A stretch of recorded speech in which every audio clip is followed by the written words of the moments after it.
Welcome to CFBBroadcast.com review, coming to you live from She Shed Radio Studios, or in some cases not live, taped on YouTube, but She Shed Radio Studios in Alabama. This week we will review Week 4.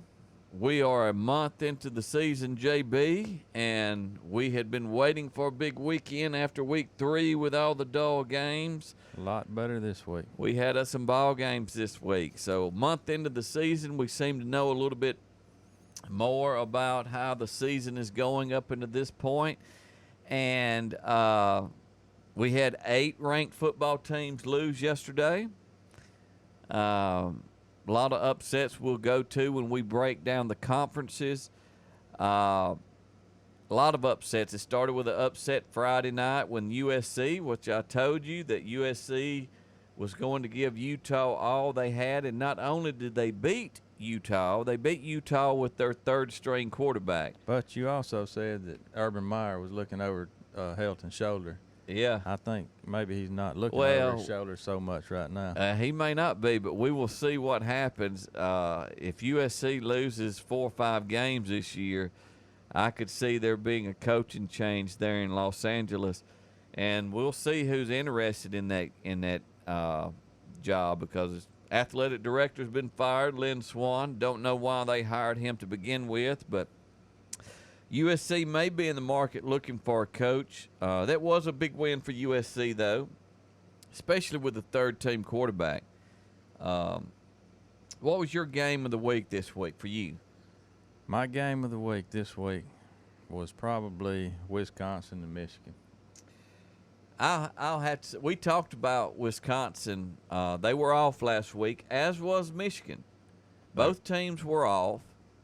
But in the first 2 weeks of the season, Wisconsin had not given up a point all in both games. They had pitched 2 shutouts, and they were playing. They were not 1AA teams. They were South Florida, and it was another team, another reputable team, and they shut out 2 opponents. And they came out and they kicked Michigan in the teeth. And they were up in that game 35-0 before Michigan ever even scored a point. So yeah, they look really good. Michigan obviously is having some offensive troubles. Boy, are they not. But Wisconsin, that was the first time this year that I've actually had a chance to watch them.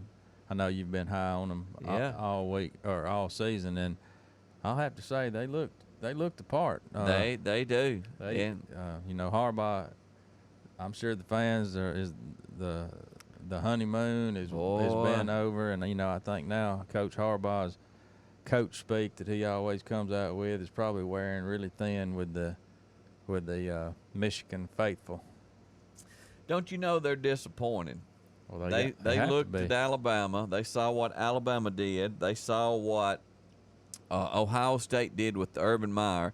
They expected to be, especially in year 4 of Urban Meyer, they did not see a drubbing coming to the hands of Wisconsin. No. So that, to me, I agree with you. That was the biggest takeaway from Week 1. I think Wisconsin's for real. They're legitimate, too. I think. I do too, and we will see. I mean, if you play, they don't try to hide what they're going to do. They're going to line up, and they're going to run the ball right at you and stop it if you can. And I've been impressed with them. Alabama played them a couple years ago in a kickoff game and just basically manhandled them. But to me, this looks like a much better team. I would say that so far this year, they are the biggest surprise.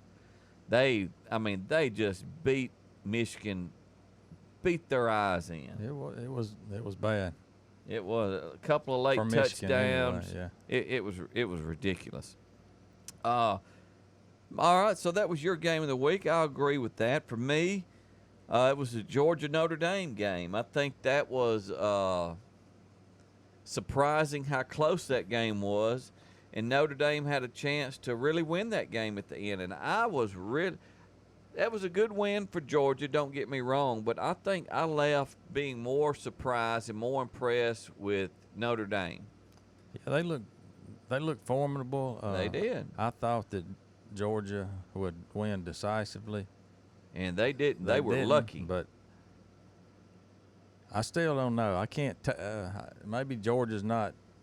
I mean, obviously Georgia's defense doesn't look as good to me. They don't look as good as they have been, and so I don't really. I'm really not convinced that Georgia is that good. I think Notre Dame has improved. Yeah, I do. I think those two tight ends that they got, that 83 and that 84, you could not.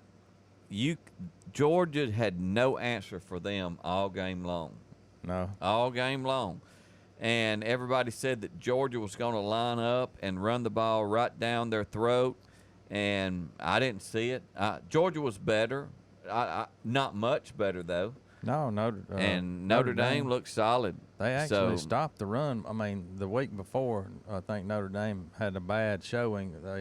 A team had, I can't remember who they played the week before, but I remember seeing a stat where they had given up a lot of yards rushing. So I was that's what I was basing my theory of Georgia beating them pretty good. But, I mean, Notre Dame actually stopped them from running the ball.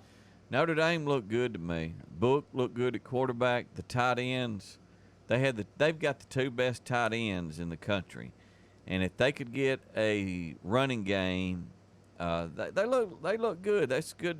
That was a good showing by Notre Dame because everybody had counted them off, and I like Notre Dame, especially plus the 16 points. I really like Notre Dame, and that was a good win for Georgia. But I'll take away that Notre Dame looked good. They did. They looked good. Next game of the week, we got 5 here. Auburn at Texas A&M. Auburn went in there and took care of business. But for some reason I'm not sold on Auburn yet. That was a good win. Don't get me wrong. Anytime you go on the road in the SEC, Texas A&M is a solid top 20 team, but I'm not that sold on Auburn yet.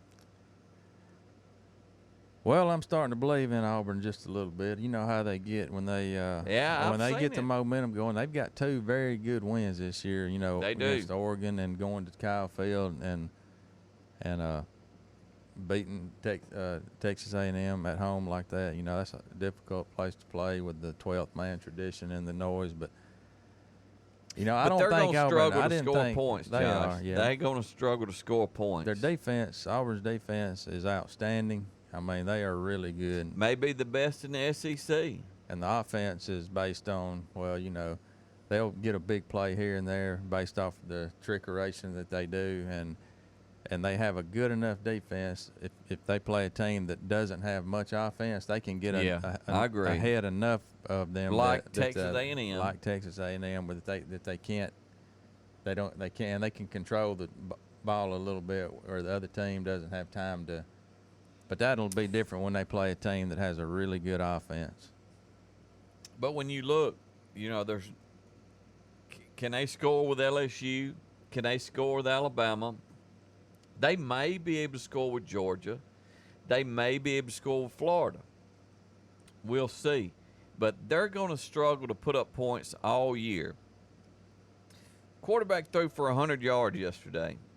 Well, they didn't really need a lot of it. But, I mean, like I said, they had a couple of big plays on those eye candy plays they run. They do. And so they'll get enough ahead of somebody if they don't have an offense like Texas A&M, like we said, that can't really come back. I'm surprised at Texas A&M's offense. I thought they would be better this year than they were last year, but to me it looks like they've gone backwards. Well, I don't think Mon's that good. They don't have they're playing a true freshman running back, and I think they're playing harder. I think Jimbo has them going. I was high on Texas A&M, as high as anybody to start the year, but I think they're probably a year away. I think they're a quarterback away. I think they have gone as far as they can go with Mon, and until they get a quarterback, we will see. And as long as Auburn is able to play ahead or in the game, I think their defense is going to keep them in the game. I think their defense may be, like you said, it may very well be the best defense in the SEC.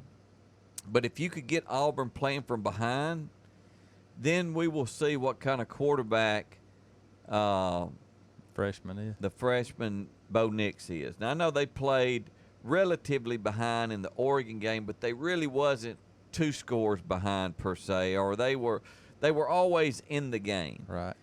But if you get behind a team like, I hate to say it, LSU, that's putting up points, and we'll talk about that here in a little bit. LSU putting up points like they are, Auburn's not going to be able to score with them. They're not going to be able to score with Alabama. Alabama scored at will yesterday. Right. When they didn't score, the coach was mad at them. You know, they look unstoppable. But we'll talk a little bit more about Auburn coming up. Game 4 of the week for me, Central Florida at Pitt. I am so glad that Pitt has taken care of Central Florida, beat them 35-34, that we do not have to hear about this mythical national championship. Well, they had a parade. Yeah, they may have had a parade, but they lost yesterday, so they are gone, and we will not have to hear about them anymore, and that's what I'm glad about. I'm glad. But I will admit, they got behind 21-0, and they came back and took the lead and probably should have won the game, but Pitt found a way to win. And from the bottom of my heart, thank you, Pitt. Thank you. I don't have to listen to Central Florida anymore this year. Game 5 of my games of the week. Probably the craziest game nobody saw. You've heard about the Pac-12 after dark. Pac-12 crazy game, crazy endings. Washington State, everybody's talking about Leach, talking about the mascots, laughing at Leach, loving on Mike Leach. And UCLA, will they win a game this year? They won't win a game this year. They get behind in the third quarter, 49-17, and they come back to win the game at Washington State. 32 points down in the second half, and they came back and won. They hadn't scored over 14 points all year. It was the typical Pac-12 crazy stuff. And they win the game at Washington State, 67-63, and just a crazy, unbelievable game. I went to bed, didn't see it to the highlights to this morning, but the game didn't end after midnight our time. And a team that could not get out of its own way, could not score any all year, all of a sudden finds an offense that cannot be stopped, and they go out and they beat a top 20 team, and we'll just see how this. Well, I'm not sure how much of a top 20 team Washington State is. These teams have no defense. Neither one of these teams have any defense. I agree. But I don't care. The quarterback for Washington State threw for 9 touchdowns and lost. Again, no defense. No defense on is right, either side. But a crazy game nonetheless. I'm sure at the end of the year, whenever they do the top 20 games of the year, you know, the next year, this will be up there as one of the crazy games to just it was unbelievable. Well, I hate I missed it, but I went to bed at 42-17, and when I got up this morning, I looked at my phone and seen that UCLA had came back and won. I could not believe it. I thought, was it overtime? And no, it wasn't overtime. 67-63 in regulation. Chip Kelly's first win of the year. Great. That's great. Yeah, we'll see if that propels them to bigger and better things as this year progresses. Breaking down the Power 5 conferences, other games that we haven't talked about already. Big Ten, hey, Ohio State keeps rolling, 76-5 win. And for me, they are the cream of the crop in the Big Ten, and they are solid. To me, they never looked as good as they are right now under Urban Meyer. Is that too far? It's too far. I mean, who Man, who have they played? well, they beat a solid Cincinnati team, and I know Miami's not Miami of Ohio's not any good, but they're just dominating. Justin Fields is running the ball, a former SEC quarterback. Have they played anybody with a pulse? Well, they played Cincinnati. What is Cincinnati's record? I think they're 3-1. Okay.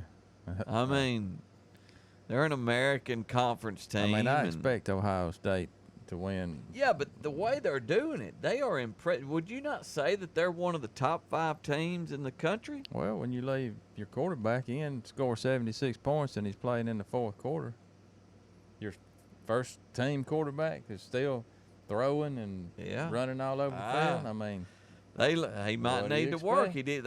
Kirby wouldn't let him play last year at Georgia except for on fake punts. No, they do look good, but they look they good. haven't played. I don't think they played anybody to get a real feel yet. Well, just my opinion, but we'll see. We'll see. Another team in the Big Ten, Nebraska beat Illinois 42-38. The reason I talk about that game, it's not so much a big deal that Nebraska beat Illinois, basically by 4 points, but it's that Ohio State goes to Nebraska this week. Any trouble there?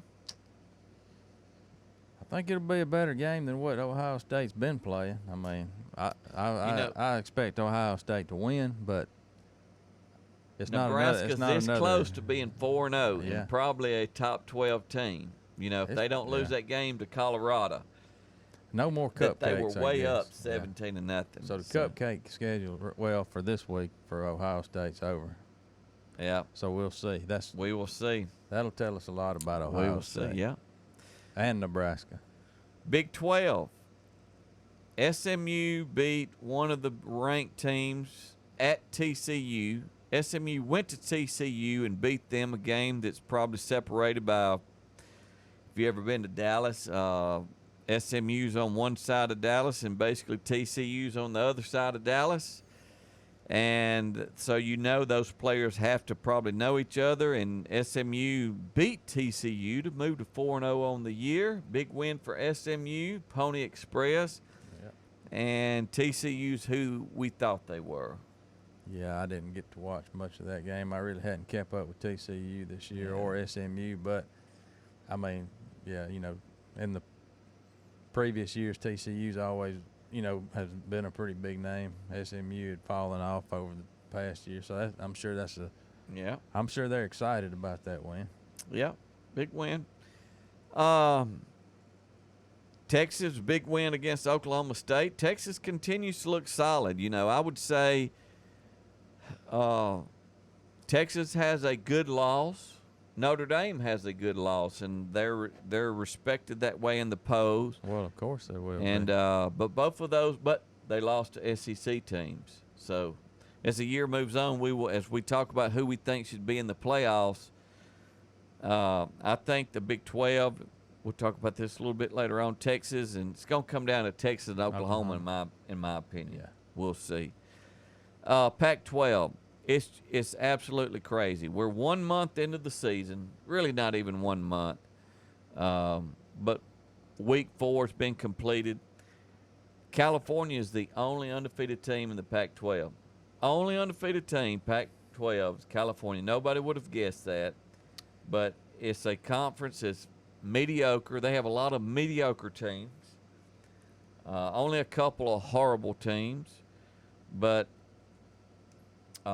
California's undefeated, and they got a big win over an SEC team yesterday that a lot of Ole Miss fans shaking their head about why did that was a Pac-12 officiating crew, and a lot of people think Ole Miss came up short not only on the play but in getting it reviewed and by the officiating of the Big 12. Josh, you seen the game. What do you say? It was pretty close. You can't really tell. I mean, I have to go with what the official saw, because the TV station they were on, they didn't have a camera down the goal line, or at least they never showed a shot from down the goal line. So at that point, you have to go with what the official saw. He saw he didn't get he didn't get the ball across the goal. But a lot of it, to me, it was also Ole Miss, wasted a couple of timeouts earlier in the game, and if they would have at least had a timeout, they could have called timeout. Yeah. Not to challenge, well, whatever. When you give them a timeout, you give them time to think about it and give them time to look at it. But there was some questionable coaching calls there. When they were moving the ball. Luke's done that several times down the field. 30-something seconds to go, no timeouts. They run a draw play. Now that takes 15, 20 more seconds. Yeah. I mean, you could throw the ball, throw an incomplete. I don't know. It looked to me from the camera shot that we had that you just had to go with what they saw, because you can't really tell by looking at that angle. If they didn't have a camera on the goal line, which I guess they didn't, because they never showed a shot that I could see. Well, they never down looked the at goal it. line. And last I heard, the Ole Miss athletic department came out very strongly against the Pac-12 in a statement yesterday evening, and the Pac-12 was supposed to release a statement this afternoon. I haven't seen it yet, so my daddy, huge Ole Miss fan, he thought he was in, so I don't know. I did not see the play that close. I seen the boy catch it. To me, I didn't know. Well, I mean, the angle from what the TV saw, you can't tell, but because you would of think the angle. A game deciding factor that they would have at least looked at it. But the Pac-12 has a history of having bad officiating. We'll see. We'll see. It doesn't really matter. No. California's undefeated. Ole Miss is 2-2, and more coaching mistakes, bad coaching mistakes by Ole Miss. So California basically It's their only hope. It's the only hope. It's the only hope, and with Utah, they may not make it through the week without a loss. With Utah getting beat, Utah was, I thought, was their hope for the playoff spot, but now, I mean, California's their only chance. I think so. I think they have to be undefeated to get a team in the playoff. Yeah. Oregon, they had a win yesterday. They beat Stanford. They moved to 3-1. They keep trucking along, but they lost to Auburn, and it's going to be curious to see where Auburn finishes in the SEC. So what's happened to Stanford all of a sudden? I don't know. That's a good question. What has happened to Stanford? 1-3 and getting manhandled, not putting up any points. It's a good question. What has happened to Stanford? Colorado, Mel Tucker, big win yesterday. 3-1 at Arizona State. Arizona State was undefeated, was ranked. He went to their house and they beat them 31-24. Mel Tucker, first year coach at Colorado's got a couple of big wins over Arizona State and Nebraska. They love beating Nebraska, and we will see. Then we move to the SEC. And with the SEC, the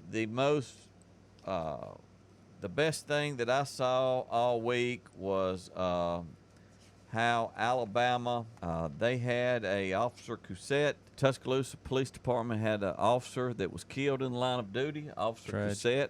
Tragic.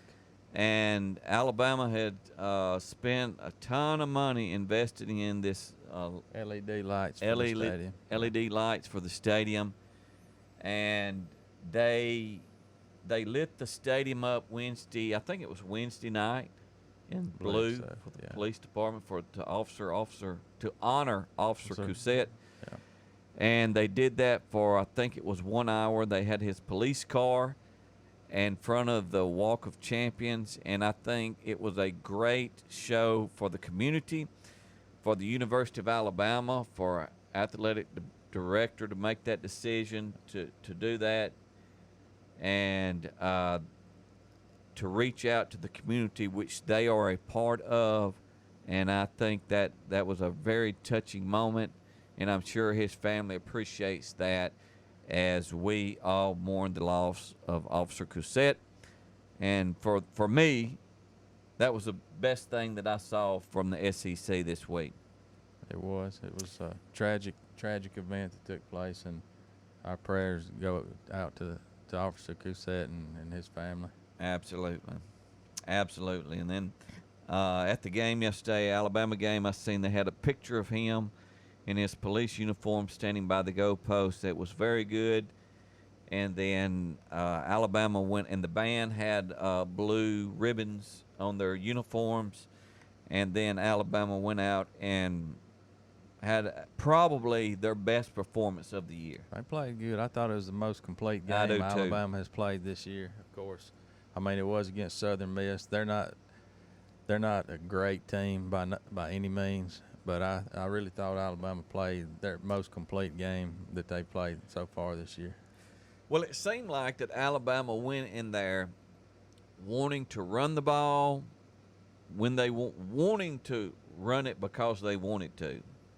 And they were better at running this week. They were a little bit better. I think they're still a work in progress. I think they get Brown back. Is that right this week? I think he. I don't know what his status is as far as like his game readiness or his preparation, but he can only help to get him back on the offensive line. But I thought they ran the ball a lot better than they have been. But, you know, a lot of those, I mean, we've kind of changed our offense even a little more from last year because some of these little 5-yard passes are basically run plays anyway. Yeah. And there's that little where the receiver comes through and they pitch it to him, which they've done that for a couple of years. But, I mean, when you have 4 NFL wide receivers and an NFL quarterback. First-round receivers and a first-round quarterback. What are you going to do? I know you have to be able to run the ball to keep balance. I mean, and that's our goal. We definitely want to be able to run the ball, especially when you get down to the inside the 5-yard line. You want to be able to pound the ball into the end zone. Here's the thing for me. They need to be able to run the ball when they want to. And they're still a work in progress in that. But I think we saw this last year, you know. And I think they need to be able to run the ball when they want to. Not when they have to, but when they want to run it, they need to be able to run it. They're thin on defensive line. They're young at linebackers. I would say that the defense is a work in progress. It is. But yesterday was a solid win, 49-7. They played 3 quarterbacks. Good win for Alabama. Ruggs looks unbelievable. Yeah, what are you going to do? And Judy, who are you going to cover? What are you going to do? Judy, Ruggs. A lot of people give Devontae Smith. Give Judy too much some double coverage or more attention, then you go to Ruggs. Ruggs has had 2 weeks in a row where he's had just massive yards, you know. So what is an opposing defense? I don't know. What are they going to do? I don't know. And Tua's going to hit you in stride. Yeah, that's unbelievable. Probably, if I had to have my power rankings in the SEC, number 2 or 1B be LSU Tigers. Are they scoring scoring points? They are lighting it up. Quarterbacks looks confident. This is not the same LSU team that we've seen in the past. Burrows threw for 6 touchdowns yesterday. They scored 66 points. And if it's them and Bama, the way I look at it, as far as right now. They're still scoring points. They are. It's amazing. They are. I mean, it's surprising to me. But last year we saw a little bit of what Burrow. You could tell he had potential. He's gutsy. And now they've changed their offense like I didn't think they would do. They have done it. And my goodness, are they scoring points? They look good. They do. And their defense is not as good to me. Doesn't look as good as they have been. But when you're scoring that kind of points, maybe you don't need it. They look good to me. They look good. They look real good. Florida, big win over Tennessee. Well, big win. Everybody beats Tennessee, but 34-3, Florida, solid win with a backup quarterback. That is a big, strong youngin. Yeah, That quarterback Florida's got now. He is a big youngin. yeah, he's Florida looked They look Florida good. looked good, but I'm not ready to crown him yet because Tennessee, like we've said before, they're just it's just embarrassing. Arkansas lost to San Jose State. Does Well- anybody even? I mean, does Arkansas even care that they lost? I mean, I haven't heard any chat. I mean, I don't see anything. I think Arkansas has accepted that they're worse than mediocre now. Well, I think when we looked at now, I can say I don't see how South Carolina's going to make a bowl. I don't see how Tennessee's going to make a bowl. Oh, Tennessee's out. I don't see how Vanderbilt's going to make a bowl. They're out. I do not see how Arkansas is going to make a bowl. I do not see how Ole Miss is going to make a bowl. And that was the target of all of those teams. And I would say with Tennessee that the target was higher. South Carolina, I think the target was higher than just making the bowl. I think Ole Miss would have been happy just making a bowl, and Arkansas would have been happy just making a bowl. But Arkansas lost to San Jose State. Arkansas's. That is Does Tennessee play unbelievable. Arkansas this year? Because that would be a good game. They struggled against Portland State. They lost to Ole Miss. They beat Colorado State, they beat them worse than I thought, and they lost to San Jose State. Now, look here at their next 5 games, or 4 games. Texas A&M, at Kentucky, Auburn, at Alabama. They will be 30-point underdogs in more games than not. I do not see them making a bowl. It'll take a miracle. I do not see it. Which leads me to SEC is top heavy. I think you've got Alabama, LSU, and Georgia. Auburn. I think Auburn is a notch below that. Their defense isn't. No, the defense is probably, but I do not. I don't see how they're going to be able to score more than 20 points against Alabama or LSU or Georgia, and all 3 of them are on their schedule. And Florida. They're going to be underdogs.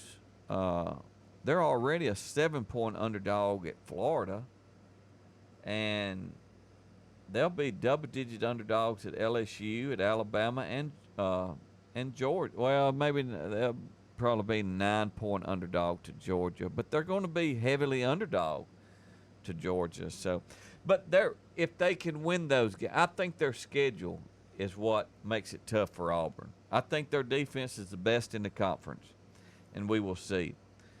One quick question. One of these coaches right here, are they fired before the end of the season? Jeremy Pruitt, Muschamp, Chad Morris, or Matt Luke? One of them fired before the end of the season? That's a tough call. Before the end of the season, probably not. But I think Muschamp is probably the one that's got on the hottest seat right now. What about Pruitt? Well, this is only Pruitt's second year, so. You got Phil there in the athletic department. Well, that would be even worse than having Pruitt at this time. Yeah. But Tennessee, they're trying. If they keep firing coaches after 2 years or 3 years, they're never going to get back to the old Tennessee, which I think that's probably gone now anyway. But, Pruitt, this is only his second year. He's got some bad losses for sure, I think Tennessee has about 10 coaches still on the payroll. I don't know, can they afford to keep firing coaches? Well, they got old Haslam up there. He's got more money. He's Jimmy Buffett level. But right now, I would say Muschamp is probably the one that's on the hottest seat. They're off this week. Then they got Georgia State at Alabama, South Carolina. They'll be underdogs in every one of those games. Last 4 games gets pretty easy, or easier. I don't see them winning at Kentucky. I don't see them making a bowl. I see them struggling. Yeah, I think Luke they're is not gonna safe do for well. the time being. He's made some good coaches. I think McIntyre's a good defensive coordinator. I think Rodriguez is a good offensive coordinator. Maybe he just needs some time. We will see. Ole Miss put that other quarterback in yesterday. He seemed to move the ball. Maybe that's the future. We will see. Just moving real quickly. I know we're running long here. Power 5 undefeated teams. There's 15 of them. ACC, Clemson, and Virginia. You believe that? Virginia's undefeated. Virginia has a big game this week, and we'll get into that in the games of the week coming up. Then the Big 12, you have Oklahoma, Kansas State, Baylor. Texas. Big 10, well, Texas has it lost to LSU. Big 10 has Ohio State, Penn State on one side, Iowa, and the team we've been high on, or I've been high on, Wisconsin. Pac-12 only has California. That's liable to end by the end of the week as they are an underdog going to Arizona State. I think they're underdog. SEC's got 5 of the 14 or 15 teams, Florida, Georgia, Bama, LSU, and Auburn. Those are your best 5 teams in the SEC. We will see how they shake out. The rankings came out today. Basically, the top 4 stayed the same. Clemson, Alabama, Georgia, LSU. 5's Ohio State, 6 Oklahoma as they flip-flopped. Auburn moved to 7. Wisconsin, with their big win over Michigan, moved up as they should have to number 8. They moved up 5 spots. Florida, Notre Dame is the highest one-loss team, which is not surprising. Imagine that. Notre Dame, the highest but one-loss team. But nah. Notre Dame went to Georgia, had a very impressive game. I have no problem with them being the number one-loss team, ranked highest. Yeah, I know. Texas is 11. Okay, that was a good show. Then you got Penn State, then Oregon, Iowa. California moved up 8 spots up to 15, and I do not understand that. You get rewarded 8 for beating Ole Miss. For beating Ole Miss, you moved up 8 spots. Unbelievable to me. That is really unbelievable. Then the highest-ranked non-Power 5 school, Boise State, or as I like to call them, Noisy State. They're sneaking up toward the top 10. Yeah, they're about as high as they should be. They're going to take USC's spot again with the We Belong. Yep. Washington 17, Virginia 18, Utah, and Michigan both dropped 9 spots to 19 and 20. USC Trojans moved into the top 25 at 21 as they are a big underdog this week as they go to Washington. UCF falls to 22. Texas A&M still ranked with 2 losses at 23. And K-State is ranked 24 in the nation. So a lot of new teams coming in. Games of the week coming in this week. Josh, I'm going to give them to you, and you give me who you like. Friday night, we've got 2 very good football games. Penn State at Maryland. Penn State is a 7.5-point favorite. Maryland's looked impressive at times, but then they lost a game to Temple that they probably should have won. Loxley's the coach there. He had a week off. Their home dog, will they win? I like Maryland. Yeah, I think they win. Yeah, I do as well. Arizona State at Cal. Cal is a 3.5-point favorite. That will be an interesting game as Arizona State tries to bounce back after losing that game this week. They need that game in a big way. They go to Cal. Cal is a skinny favorite at -3.5. If you look at Saturday, probably the game of the day, you've got some ranked teams. You've got USC at Washington. Washington's a 9-point favorite. I just wonder what's in the tank. USC's had a lot of big games here. I just wonder what's in the tank for them as they play Washington. Washington's had a pretty decent schedule as well, but they are at home. That's a good travel from Los Angeles to Seattle. I like USC. I think they're. I think Helton. Well, it depends on how the quarterback is. I think he'll be back, but the other guy, he looked okay. The third string guy came in. Washington State at Utah. Utah's a 7-point favorite. It'll be interesting to see how Mike Leach. I think that's one of those. The loser of that game can, which Pac-12. I think all of those teams can. If you're not undefeated, I don't think they're getting in. Kansas State and Oklahoma State. Oklahoma State 6.5-point favorite. They'll be bouncing back off of that game that they lost to Texas. Virginia at Notre Dame. Notre Dame's a 10.5-point favorite. I like Virginia in that game. Notre Dame coming off that emotional game. And it was very physical game at Georgia. I like Virginia in that game. I like Virginia straight up in that game to cover that. I like them to win that game. We will see. Mississippi State at Auburn. Watch this game. I'm gonna watch it. I'm gonna watch Auburn run up and down the field and on Mississippi State. We'll see. That's a dangerous game for Auburn. Auburn. That line came out at 9 and it went to 11 almost immediately. I'm just saying, watch out that game. Mississippi State with a chance to beat Auburn at the end of the game. We will see. Auburn 11-point favorite. Ohio State at Nebraska that we talked about. Ohio State is a 16.5-point favorite. This will probably be the toughest game that Ohio State has until they play Michigan, and I don't even think that will be a close game at the end of the year. So probably for all intents and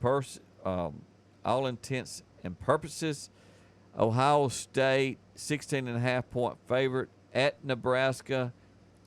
Closest game till they get to the Big 12 championship when they play Wisconsin. And the Ole Miss Rebels travel to Tuscaloosa to play the Alabama Crimson Tide. Ole Miss coming off a disappointing loss to California.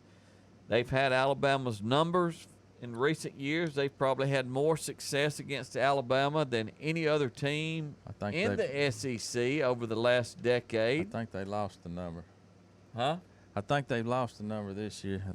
That's not. Ole Miss has no chance, I don't think. No chance. No chance.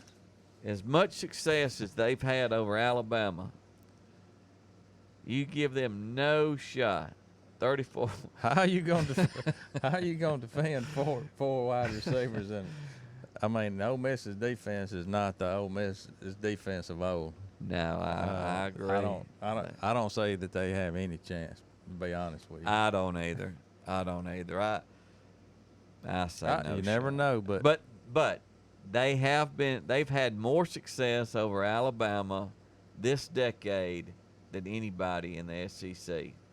Couple of victories, maybe one that they should have won that they let get away, but they didn't. And that's that. Just looking at the other games in the SEC, interesting game, Kentucky at South Carolina. Could be interesting for Muschamp. He may need to win that one. He does need to win that one. He may need to win that one to have any, to keep that job. So we will see. Other than that, a lot of good games this week. Not a lot of great games, but a lot of good games. And a month into it, hey, we're looking forward to it. It's been a fun season thus far. We'll see how it goes from here. As we move from month 1 to month 2, the end of October, we'll see how it goes, JB. Games are getting better. They mean a little bit more. Starting to get into the don't lose category now. Don't lose. I agree. Unless you're Notre Dame and have a good loss. Yeah, but that was a good loss. Notre Dame played good. I like the way they play. I like those tight ends they use. So anyway, that's week 4. Week 4's in the book. We move to the week 5 next week. Good game starting, really good game starting Friday night. Again, we're coming to you from She Shed Radio Studios. We'd like to thank our producer, Perry Madison, as he puts this show together, and Kimberly Madison as she edits it. So we thank you guys much. Thank you much for watching. Thank you much for listening. See you next And week. we'll see you next week. Take care and have a good one.